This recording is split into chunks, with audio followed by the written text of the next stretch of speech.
শুভেচ্ছা চতিয়াল গাঁওবাসীয়ে সদৌ অসমবাসীলৈ জ্ঞাপন কৰিলোঁ।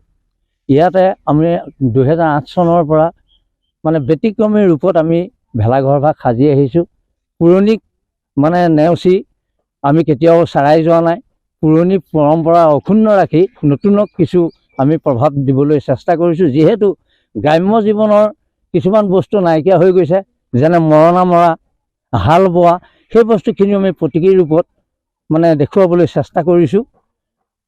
অসমবাসীয়ে যাতে সকলোৱে এই বস্তুখিনিৰ ওপৰত ধ্যান ধাৰণা ৰাখে, হেৰাই যাব বিচৰা বস্তুবিলাকক পুনৰ উদ্ধাৰ কৰিবলৈ চতিয়াবাসী, চতিয়াল গাঁৱৰ ৰাইজে অহোপুৰুষাৰ্থ চেষ্টা কৰি প্ৰতীকী ৰূপত চিহ্নিত দিবলৈ সক্ষম হৈছে।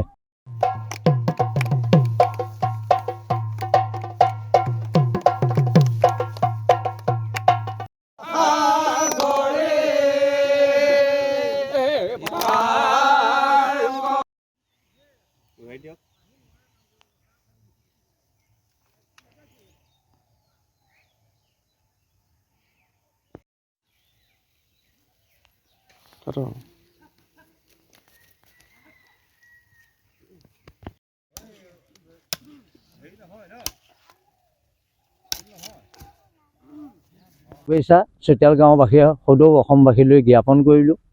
ইয়াতে আমি 2008 চনৰ পৰা মানে ব্যতিক্ৰমী ৰূপত আমি ভেলাঘৰ ভাগ সাজি আহিছোঁ। পুৰণি মানে নেওচি আমি কেতিয়াও চাৰাই যোৱা নাই। পুৰণি পৰম্পৰা অক্ষুণ্ণ ৰাখি নতুনক কিছু আমি প্ৰভাৱ দিবলৈ চেষ্টা কৰিছোঁ। যিহেতু গ্ৰাম্য জীৱনৰ কিছুমান বস্তু নাইকিয়া হৈ গৈছে, যেনে মৰণা মৰা, হাল বোৱা, সেই বস্তুখিনি আমি প্ৰতীকী ৰূপত মানে দেখুৱাবলৈ চেষ্টা কৰিছোঁ। অসমবাসীয়ে যাতে সকলোৱে এই বস্তুখিনিৰ ওপৰত ধ্যান ধাৰণা ৰাখে, হেৰাই যাব বিচৰা বস্তুবিলাকক পুনৰ উদ্ধাৰ কৰিবলৈ চতিয়াবাসী, চতিয়াল গাঁৱৰ ৰাইজে অহোপুৰুষাৰ্থ চেষ্টা কৰি প্ৰতীকী ৰূপত চিহ্নিত দিবলৈ সক্ষম হৈছে। এইখিনি মোৰ